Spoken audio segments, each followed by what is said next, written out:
Hello বন্ধুরা, আহ, আজকে Monday চলে আসলাম আপনাদের সাথে কিছু সময় কাটানোর জন্যে।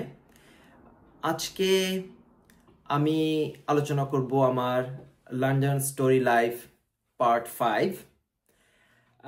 আজকে আমি আসলে আলোচনা করব আমার পড়াশোনা, এডুকেশন লাইফটা কি কেমন ছিল এবং কোথা থেকে আমি আজকে এই পর্যায়ে আসছি, এই বিষয় নিয়ে কিছু আলোচনা করব।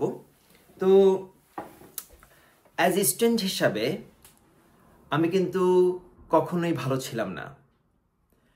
আমার শৈশব থেকে আমি যখন ছোটবেলা থেকে আমি অ্যাভারেজ স্টুডেন্ট ছিলাম। তো মানুষ বলে না যে ব্রিলিয়ান্ট স্টুডেন্ট, আমি কখনো ব্রিলিয়ান্ট ছিলাম না।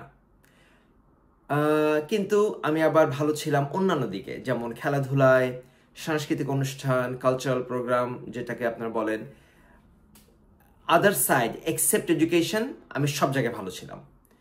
আমি পড়াশোনার ভিতরে আমার সবচেয়ে ইন্টারেস্ট ফিল হতো অঙ্কতে, ম্যাথমেটিক্স, যেটা আমি এনজয় করতাম। আমি সবচেয়ে দুর্বল ছিলাম ইংলিশে, আর কিছু দু একটা সাবজেক্টে। কিন্তু আমি যেটা বলতে চাচ্ছি যে আমার শৈশব থেকে আমার কৈশোরে আসার পরে আমি যখন স্কুলে ছিলাম, আমি পড়তাম হলো আপনার পাবলিক কলেজে। আমার বেশিরভাগ স্কুল জীবনটা কাটিয়েছি আমি খুলনা পাবলিক কলেজ। ওখানে খুবই হার্ড ছিল ঢোকা। তো ওখান থেকে আমি শুরু করছি, আমার ক্লাস 3-তে ভর্তি হই। পাবলিক কলেজে ছিলাম ক্লাস 10 পর্যন্ত। সেখানে এক মজার কাহিনী হয়েছিল এক টিচারের সাথে, আমি এই কথা নাই বা বলি। তো যে কারণের জন্যই হোক, আমি ঠিক এসএসসি পরীক্ষার আগ মুহূর্তে আমার স্কুলটা চেঞ্জ করতে হয়। আমি খুলনা জেলা স্কুল থেকে আমার এসএসসি কমপ্লিট করি। ওইখানে আপনার সেই এক বিশাল ইতিহাস।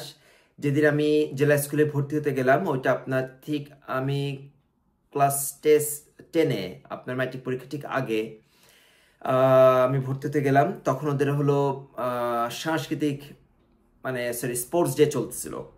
তো আমি গেলাম, যাওয়ার পরে আমাকে আব্বু বসে প্রিন্সিপালের সাথে কথা বলছে যে আমার ছেলেকে আর কয়েক মাস আছে এসসি এক্সামের, এখন ভর্তি করানোর কি ব্যাপার, কি করা যায়। তো আমি আর খুলনা ডিসি সাহেবের ছেলে অমিত, আমরা দুইজন যে ওখানে ভর্তি হওয়ার জন্য গেলাম। তো বাইরে দেখি যে স্পোর্টস চলছে। তো আমি টিচারকে যে বললাম যে আমি কি অ্যাটেন্ড করতে পারি। টিচার বললো যে তোমার রোল কত। তখন তো আমার রোল হয়নি। তো আলটিমেটলি বললো যে রোল ছাড়া তো আমি অ্যাটেন্ড করতে পারবা না।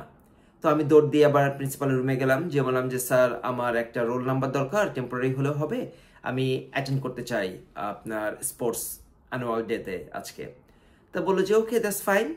তো আমাকে একটা নাম্বার দিলেন উনি, স্যার নাম্বার দিয়ে আমি বাইরে আসলাম। এসে যে টিচার ছিল ওনাকে যে বললাম যে আমার রোল নাম্বার হলো ধরেন 1 2 3 4, আমি অ্যাটেন্ড করতে চাই। তো বললো ওকে ফাইন। আমি কাউকে চিনে না, কেউ আমাকে চেনে না। তো সেই দিনই পরপর 3টা প্রোগ্রামে আমি ফার্স্ট হলাম, চ্যাম্পিয়ন হলাম। যখন সেদিনের কার্যক্রম শেষ হয়ে গেল, তো পরের দিন ছিল স্পোর্টস ডে, মানে যে অ্যানুয়াল আপনার পুরস্কার বিতরণী। তো যখন পুরস্কার বিতরণী অনুষ্ঠান হচ্ছে, তো সবাই টিচার ঘোষণা করলো যে এবছরের চ্যাম্পিয়ন হলো জাহিদ আজাদ। সবাই সবার দিকে তাকায়, হুই জাহিদ আজাদ, জাহিদ কেউ চেনে না। তখন আমি স্টেজে উঠলাম, উঠে আমাকে একটা পর একটা মেডেল দিল। তারপর সবাই যে এই ছেলেটা কে, বলে যে নতুন ভর্তি হয়েছে।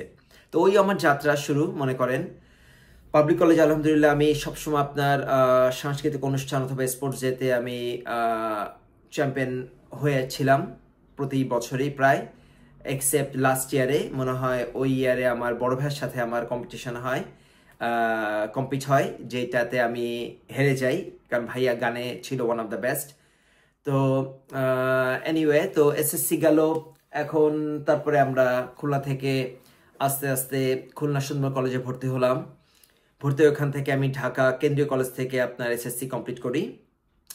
ওখানে আমার একটু রেজাল্ট উইথহেল্ড ছিল এবং বেশ সমস্যা হয়েছিল আমার এসএসসি ইন্টারের লাইফটাতে। তো আমি ঢাকা থেকে লাস্ট আমি কমপ্লিট করি ঢাকা কেন্দ্রীয় কলেজ থেকে। তারপরে আমি বাংলা কলেজ থেকে আপনার ডিগ্রি পাস করি। ইন দ্য মিন টাইম আমি লন্ডনে আপনার পড়াশোনা শুরু করি ফাউন্ডেশন ইন লতে ভর্তি হই। এইটা আমি বাংলাদেশ থেকে বসে ব্রিটিশ কাউন্সিলের মাধ্যমে পরীক্ষা দিতাম। তো ফাউন্ডেশন ল কমপ্লিট করলাম হরবন কলেজ থেকে। তারপরে উলভারহ্যাম্পটন ইউনিভার্সিটিতে আমি এলএলবি অনার্স শুরু করলাম। ওখান থেকে আমি যখন ফার্স্ট ইয়ারে তখন আমি চলে আসি লন্ডনে। ইন দ্য মিন টাইম ঢাকাতে আমি যখন ওই ফাউন্ডেশন ইন ল করছিলাম, তখন আমি যখন এলএলবি অনার্সে ভর্তি হলাম, তখন আমার সাথে সব ইংলিশ মিডিয়াম স্টুডেন্ট। আমি ছিলাম টেকনিক্যালি বাংলা মিডিয়ামের একজন দুজন। তো সবাই ইংলিশে কথা বলে, সবাই আপনার মনে করেন যে ওয়াট অ্যাটিটিউডটা ছিল ডিফারেন্ট। আমি ওখানে একদম পুরা মানে বাঙালি যেটাকে বলে মদন যেটাকে বলে, এরকম বসে থাকতাম ক্লাসে। আই ডোন্ট আন্ডারস্ট্যান্ড যে কি হচ্ছে এদিকে। সবাই ইংলিশে কথা বলছে, আলট্রা মডার্ন ছেলে পেলে। আমি খুলনা থেকে আসছি ঢাকাতে, আমি খুব বেশি মানে ফাস্ট ফরওয়ার্ড না ওদের মতো। ক্লাসে টিচার বলতেছে সব মাথার উপর চলে যাচ্ছে, যেহেতু আমি ভালো স্টুডেন্ট ছিলাম না, টপ অফ ইট ইংলিশ মিডিয়ামের না, আর আমার এলএলবি অনার্স ফাউন্ডেশন সবই হলো আপনার ইংলিশে। খুব কষ্ট একটা ছিল আমার ভেতরে যে কি করলাম, আমার আব্বা আম্মা কেন আমাকে ইংলিশ মিডিয়ামে পড়ায়নি। হাওয়েভার তো এইটা থেকে দেখলাম ক্লাসে সবাই পটর পটর করে। আরে বাবা, ক্লাসে এক একজন কে করছে বাংলায় কথা বলে না, আর আমি তো ইংলিশে কথা বলতে আমার মনে করেন যে বোম ফেটে যাচ্ছে। তো পরীক্ষা হলো, ফাউন্ডেশন ল কমপ্লিট করলাম। দেখলাম আমার ক্লাসে মনে করেন আমার খেয়াল নাই 12 থেকে 14 জন ছিল, তার ভেতরে মাত্র আমরা 3 জন না 4 জন পাস করলাম। সব ইংলিশ মিডিয়ামের ফটাফটারগুলো সব আস্তে করে দেখি নাই কেউই। তো এলএলবি অনার্সে ভর্তি হলাম। ওখানেও সবাই খুব একটা মানে এডুকেটেড ভাব আর কি, যেটা আমরা ছিলাম একটু মডার্ন ক্লাসে যে 1-2 জন যেই আমরা বাংলা মিডিয়ামে ছিলাম। তো যাই হোক, এটা করে করে আমি যখন লন্ডন আসলাম, ওখানে শুনছিলাম তখন অনেকে কথা বলছিল যে এইসব ছেলে পেলে মানে মিনস মি, যে এইসব ছেলে পেলে বাংলা মিডিয়াম থেকে আসে, এরা এখানে আমাদের কালচারের সাথে ম্যাচ করতে পারে না, এরা কি করে পড়াশোনা শেষ করবে, এরা তো অনেক ব্যাকডেটেড। এইসব কথা কানে আসতো।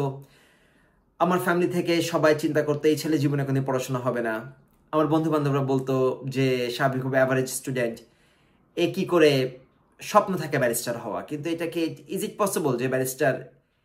আমার তখনকার সময় কথা বলছি, এখন না। তখন ব্যারিস্টারের মূল্যটি ছিল অন্যরকম, সবাই খুবই সম্মানের দৃষ্টিতে দেখতো। এখন অনেকভাবে ব্যারিস্টার হওয়া যায়, কিন্তু আমাদের সময় কিন্তু আমরা পড়াশোনা করে একদম বেসিক লেভেল থেকে আমরা কমপ্লিট করে ব্যারিস্টার হয়েছি।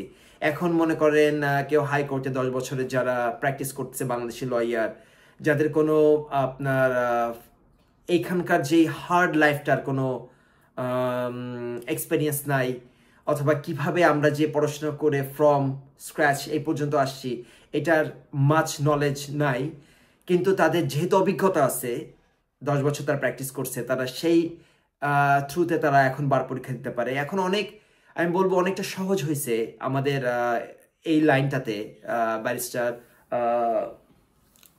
হওয়াটা, কিন্তু আগে ছিল বেশ কঠিন আমি বলবো আমাদের জার্নিটা। তো সেই জার্নি থেকে আমি অনেক শুনেছি, আমার বন্ধু বান্ধব বলছে, অথবা আমার সিনিয়র যারা ছিলেন তারা বলতো যে এরকম এইসব ছেলে পেলে কি করে যে আসছে এখানে, বার করতে পারবে না, কখনো সম্ভব না। আমার অনেক সিনিয়র আছেন যারা, আমি কাউকে ছোট করছি না, যারা অনেকে কিন্তু বার করতে পারেননি অথবা বার করতে ব্যর্থ হয়েছেন। কিন্তু কাউকে আমি ছোট করছি না। আবার আমি আমার আজকের উদ্দেশ্যটা কিন্তু কাউকে ছোট করা না, যে উদ্দেশ্যটা হলো যে আমাদেরকে ছোট করেছিল যারা, তারা অনেকেই আজকে কিন্তু ব্যারিস্টার হতে পারেননি। অনেক আত্মীয় স্বজন আমাদেরকে কটু চোখে দেখেছিল, তাদের ছেলেপেলে কিন্তু আজকে হাইলি এডুকেটেড হতে পারেনি। এইটা এক একজনের ভাগ্য। তো মেইন যে টপিকসটা আমি আলোচনা শুরু করলাম, যে আপনাদের যাদের মিডিয়াম বেইজের ছেলেপেলে লাইক আমি, যারা এক্সট্রাঅর্ডিনারি ট্যালেন্টেড না, তারা কি আপনার one of the top educated person হতে পারে না বাংলাদেশের? অফকোর্স পারে। তো আমরা যারা অ্যাভারেজ, তাদের শুধু একটা জিনিস থাকতে হবে, সেটা হলো যে ডিটারমিনেশন, যে আমি এইটা করব এবং আমি এটা করে দেখাবো যে আমি আসলে পারি, এইটুকু আপনার দরকার। বাকিটা আপনি যদি চেষ্টা করেন, আপনি যদি অক্লান্ত চেষ্টা করেন, আপনাকে দিয়ে অবশ্যই হবে। যদি আমাকে দিয়ে হয়, কেন আপনাকে দিয়ে হবে না? আমি তো এক্সট্রাঅর্ডিনারি কেউ ছিলাম না, আমি অ্যাভারেজ একটা ছেলে ছিলাম, যে আপনার বাংলা মিডিয়ামের বেসিক একটা ছেলে। সে আজকে ব্যারিস্টার হয়েছে। আমার অনেক কিছু আছে যেটা আমি প্রাউড করে বলতে পারি। তো সব কিছু করেছি কিন্তু আমার এই অ্যাভারেজ ব্রেন থেকে। তো আপনারাও পারবেন যদি আপনাদের ভেতরে এই এই চেষ্টাটা থাকে যে আমি এইটা হব। আপনারা ডাক্তার হন, ইঞ্জিনিয়ার হন, ব্যারিস্টার হন, আপনারা যেটা হন, আপনারা কোনো কিছু হতে এখন বাধা নাই। কিন্তু আপনি অ্যাভারেজ, তার অর্থ এইটা না যে আপনি পারবেন না।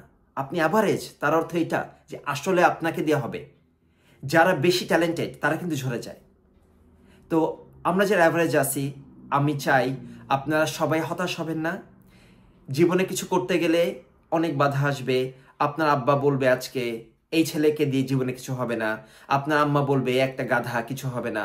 আপনার আত্মীয় স্বজনের কাছ থেকে আপনি অনেক কথা শুনবেন যে এই একটা ছেলে এ কিছু করবে, দেখে নিস কিচ্ছু করতে পারবে না জীবনে, পাশে টং দোকান দিয়ে চা খাবে, তার এইটা তার ইনকামের সোর্স অফ ইনকাম হবে। তো এই কথাগুলো আমি প্রচুর শুনছি আমার লাইফে, যে রিক্সা চালায় খাবে। ও আল্লাহ, এটা হলো one of my common dialogue ছিল যে আমি রিক্সা চালায় খাবো।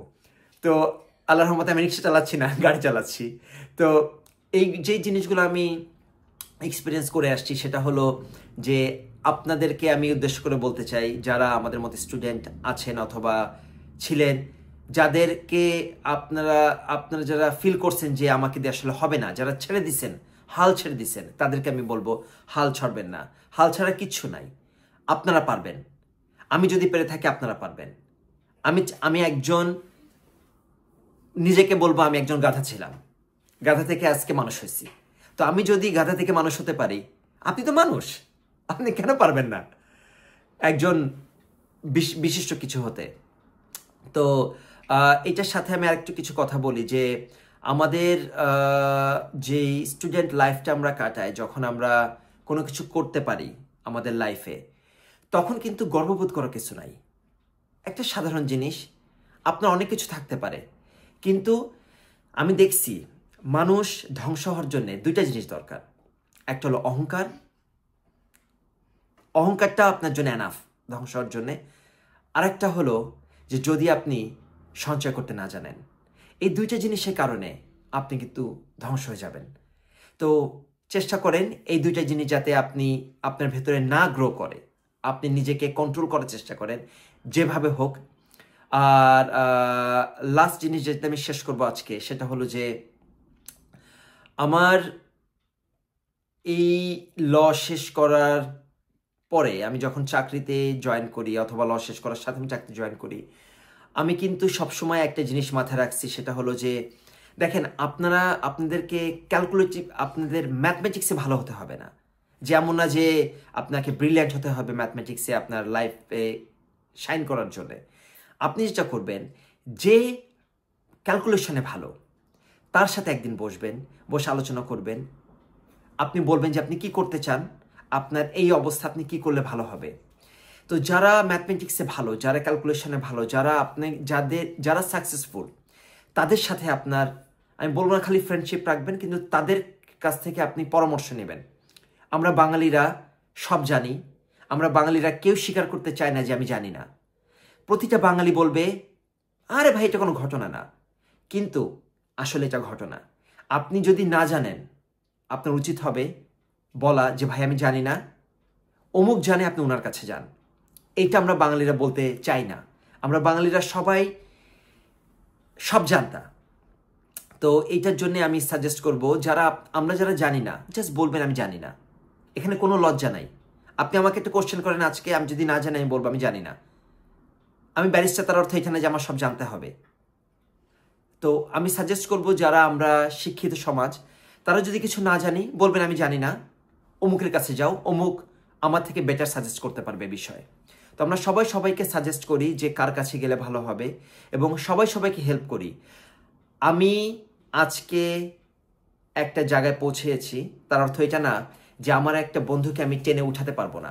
আমার একটা বন্ধুকে আমি আজকে বলতে পারবো না যে ভাই তুমি আসো আমার সমান আসো।